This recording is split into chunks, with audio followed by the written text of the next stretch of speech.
बड़ा अपडेट ये कि डोनाल्ड ट्रंप और नेतन्याहू के बीच झगड़ा हुआ है। नेतन्याहू से बातचीत के दौरान डोनाल्ड ट्रंप भड़क गए। ट्रंप ने नेतन्याहू को पागल तक कह दिया और ट्रंप ने नेतन्याहू को एहसान फरामोश भी बताया है। एक्सक्यूज की रिपोर्ट में यह दावा किया गया है कि दोनों की फोन कॉल पर बात हुई है। इस बीच दोनों के बीच झगड़ा होता है। डोनाल्ड ट्रंप ने नाराजगी जताई है। लेबनान में हुए हमलों को लेकर ही नाराजगी जताते हुए नेतन्याहू को एहसान फरामोश बताया और ट्रंप ने नेतन्याहू को पागल भी कहा।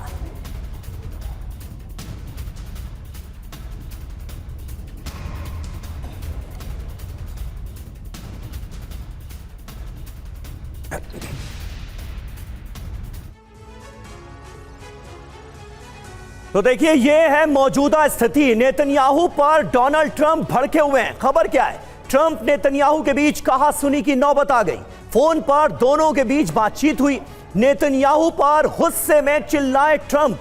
ट्रंप ने नेतन्याहू को कहा, तुम बिल्कुल सनकी हो, तुम एहसान फरामोश हो। सोचिए, ट्रंप नेतन्याहू को कह रहे हैं कि सनकी हो, एहसान फरामोश हो, सब तुमसे नफरत करते हैं। मैं ना होता तो तुम जेल में होते। तुम्हारे चलते इजराइल आज पूरी दुनिया में अलग थलग पड़ता हुआ नजर आ रहा है। तो ये बहसा बहसी की नौबत आ गई ट्रंप और नेतन्याहू के बीच। मेजर जनरल संजय सॉय हमारे साथ मौजूद हैं। सॉय साहब, किसने सोचा था कि नौबत यहां तक आ जाएगी? मतलब ईरान से जंग, अमेरिका और इजराइल का साथ, ईरान जिस तरह से भारी पड़ा 40 दिनों की जंग में, और अभी जो स्थितियां हैं उसके चलते अमेरिका पर अब किस कदर दबाव पड़ रहा है, यह ट्रंप की भाषा बता रही है। नेतन्याहू को सनकी, एहसान फरामोश कहा जा रहा है। बिल्कुल समीर, देखिए ऐसा है कि एक तो ट्रंप की भाषा है ही, कई बार काफ़ी नेताओं को, काफ़ी राजनेताओं को ऐसा कह चुके हैं, जिसका खामियाजा अमेरिका भुगत रहा है कि काफ़ी देश आज अमेरिका का साथ नहीं दे रहे हैं। क्योंकि कोई भी जब राष्ट्रीय अध्यक्ष के साथ आप ऐसी बात करते हो तो वो भी एक डेमोक्रेसी का इलेक्टेड लीडर है, उसको भी अपना जवाब देना है। लोग उसकी तरफ देखते हैं आज हमारे लीडर को किस तरह की बात की गई। ये तो हो गया एक एंगल। दूसरा, ये बात डेफिनेटली है कि ईरान युद्ध की वजह से आज पूरी दुनिया में उथल पुथल मची हुई है, एक डायनामिक्स बदली होते जा रहे हैं। देखिए, अमेरिका और इजराइल एक बहुत ही ज़बरदस्त दोस्त, और इजराइल अगर अमेरिका की मदद नहीं हो तो अभी तक इतनी लंबी लड़ाई नहीं लड़ सकता था। ये भी हकीकत है, क्योंकि जो अमेरिका की लगातार हथियारों की सप्लाई, चाहे वो हमास के खिलाफ हो, हिजबुल्लाह के खिलाफ हो, हूथी के खिलाफ हो, ईरान के खिलाफ हो, और साथ साथ में सीरिया, इराक, जगह जगह वो हमले करता रहता है। कैसे कर रहा है? अमेरिका उसको इंटेलिजेंस, अमेरिका उसको हथियार, अमेरिका उसको पैसा दे रहा है। तीसरी बात यह है कि लेकिन आप अगर इस तरह को बातें करते हो कि भैया तेरे हमारे बिना तू नहीं रह सकता था, हमारे बिना तुम खत्म हो, एहसान फरामोश हो, तो ये कहीं ना कहीं एक रिश्तों में बड़ी ज़बरदस्त खटास पड़ जाती है।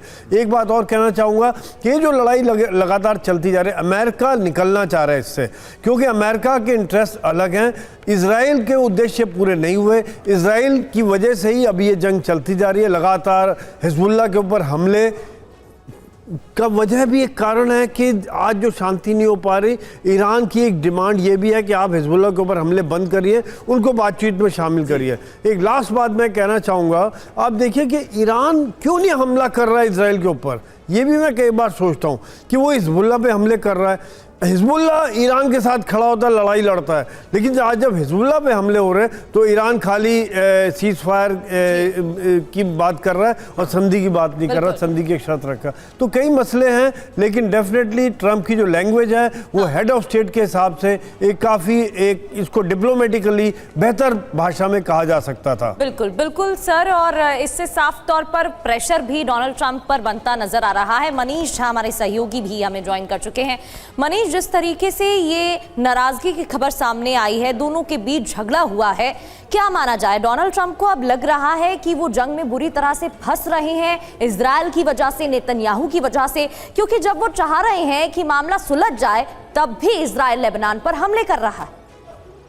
बिल्कुल, देखिए जनरल सोई ने बहुत सारी बातों को इसमें बताया है। मैं कुछ चीजें इसमें ऐड करूं। मुझे लगता है कि वो हिंदी में कहावत है ना कि खिसियानी बिल्ली खम्मा नोचे, तो ट्रंप भी बहुत फ्रस्ट्रेट हो गए हैं। फ्रस्ट्रेट इस मामले में कि ईरान के साथ उनकी डील हो नहीं रही है, ईरान उनके पेशेंस की परीक्षा ले रहा है, और जब ईरान की तरफ से ये कहा गया कि देखिए लेबनान पर इजराइल का अटैक हो रहा है तो हम आपसे बात ही नहीं करेंगे, तो वो सारा गुस्सा जो है वो उस पर निकला है।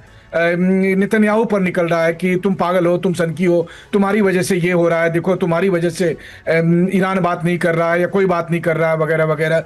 लेकिन मैं ये सोचता हूं कि क्या मान लीजिए कि इजराइल ने अभी कार्रवाई अपनी लेबनान में रोक दी, तो गारंटी है कि ईरान ट्रंप के साथ डील कर देगा? नहीं करेगा, क्योंकि मुद्दा लेबनान नहीं है।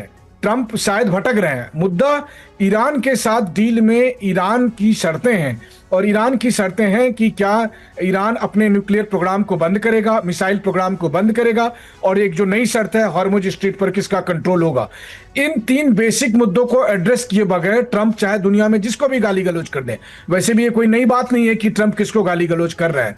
हाँ, रही बात कौन कितना एहसान फरामोश है, तो एक डेविल्स एडवोकेट के तौर पर मैं ये बात रखूं कि जिस वक्त ट्रंप प्रेसिडेंट का इलेक्शन लड़ रहे थे इस बार चुनाव में, तो नेतन्याहू अकेले ऐसे नेता थे कि वो उनसे मिलने के लिए गए, उनको अपना सपोर्ट दिया, जबकि उस वक्त बाइडेन प्रेसिडेंट थे। तो आप ये सोचिए कि उस हिसाब से तो ट्रंप एहसान फरामोश हैं। और जो तीसरी बात है कि ये मसला ट्रंप और नेतन्याहू का नहीं है, ये मसला अमेरिका और इजराइल का है, और उसका ईरान के साथ डील करना है, उस ईरान के साथ जो नेगोशिएशन में सालों तक लगा सकता है।